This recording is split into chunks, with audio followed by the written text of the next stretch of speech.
ওয়ালাইকুম এভরিওয়ান, সবাই কেমন আছেন? তো আশা করি সবাই ভালো আছেন। তো আপনাদের মাঝে একটা জিনিস শেয়ার করার জন্য আমি আবারও চলে আসলাম।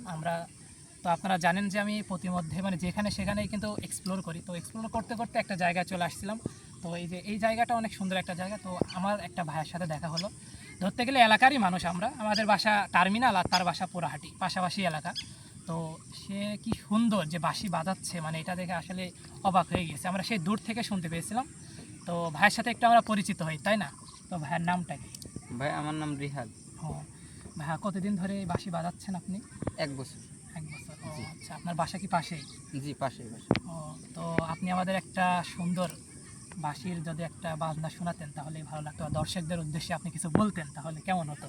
বা আপনি আচ্ছা, দর্শকদের উদ্দেশ্যে একটা সুর আমি বাজাই। আচ্ছা, অবশ্যই অবশ্যই, ঠিক আছে।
বাহ ভাই, বাহ, অসাধারণ ভাই। মানে সত্যি করে বলতে মানে বাঁশির সুর সেভাবে বুঝি না, তারপর মনে হচ্ছে আলাদা একটা অনুভূতি। মানে গ্রাম বাংলায় আগে যেমন অনেকে দেখতাম যে হচ্ছে বাঁশি টাশি বাজাতেন, একদম তাদের মতনই।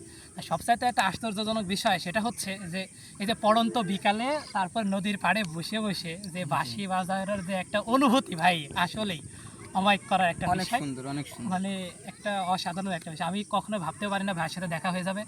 আর এইগুলা হচ্ছে আস্তে আস্তে আমাদের যে সংস্কৃতি থেকে কিন্তু উঠে যাচ্ছে। কিন্তু এই বাঁশির যে সুর, মানে বলার বাইরে। তো যাই হোক, ভাইয়ের জন্য সবাই দোয়া করবেন। সে যেন যে তার যে প্রতিভা, মানে আসলে যারা বাঁশি বাজায় তাদের আলাদা একটা প্রতিভা আছে। সেজন্য আল্লাহ তাআলা তাকে তার যে ইচ্ছা, সেই ইচ্ছা অনুযায়ী অনেক উপরে উঠতে পারেন। তো ভাই, আপনি কি দর্শকদের উদ্দেশ্যে কিছু বলবেন? আর কিছু? না, আমার আর কিছু বলার নাই। তো সবাই দোয়া করবেন আমার জন্য, আমি যেন আরও উপরে যেতে পারি, এতটুকু বলার। ওকে, ঠিক আছে, দেখা হবে নতুন একটা এক্সপ্লোর ভিডিওতে। সবাই ভালো থাকবেন। আল্লাহ হাফেজ।